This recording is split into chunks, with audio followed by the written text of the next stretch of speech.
Okay, so I've been wondering whether to make this video or not, because I usually don't like reviewing episodes without the context of the whole series. But with an ending like Spyfall, there is a lot to talk about. So instead of a review, this is more a reaction to the video and my hopes for the future. So I'll be able to look back after the series ends and compare it. I'm going to be mainly talking about the ending, and I usually don't say this because it feels obvious, but I want to make sure this time. Don't watch this if you haven't seen the video. Big spoilers. Big boy spoilers. So, the Master reveal. I couldn't be happier with how it was handled. There's a lot I love in that scene and a lot that I'm not too sure about. For a day or so I was considering the idea that he wasn't the Master at all, just because of a few odd lines. He can't be. Oh, it can be. I very much am. It feels like he's trying to persuade the Doctor and his friends that he is the Master, which felt very off to me. What's going on then? He's not really old. I'm her best enemy.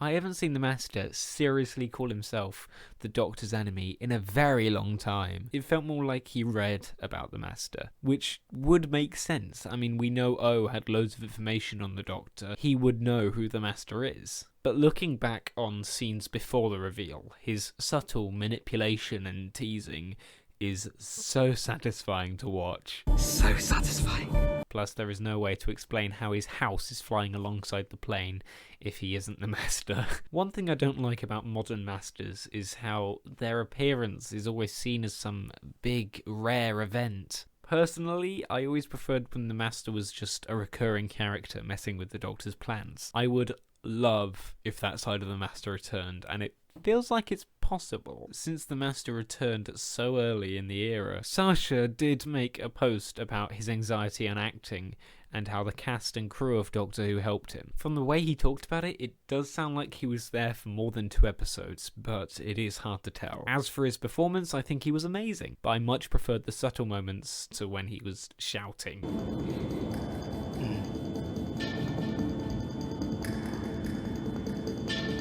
Got me. Well done. There's some parts that feel way too John Sim, to the point where it's just a copy. Come on, Doctor, catch you up. You can do it. Oh! That's my name, and that is why I chose it. Apart from that, I think the Master was handled pretty damn perfectly. I'm hoping the Master is much less John Sim in part 2. And if any of you are wondering, I thought Spyfall was the best episode in a very long time. Honestly, I think I preferred it to any episode in the Moffat era. Don't quote me on that. I think that's going to change in the future. Anyway, thank you for caring enough to watch this. If you want to see what I thought of part 2 compared to this video, then subscribe so it's sent straight to you. Oh, and click that bell if you want to be sure, because YouTube refuses to do its own job. Liking also really helps. Any likes on small channels like mine really help so much. Anyway, let's see how this pans out in part 2.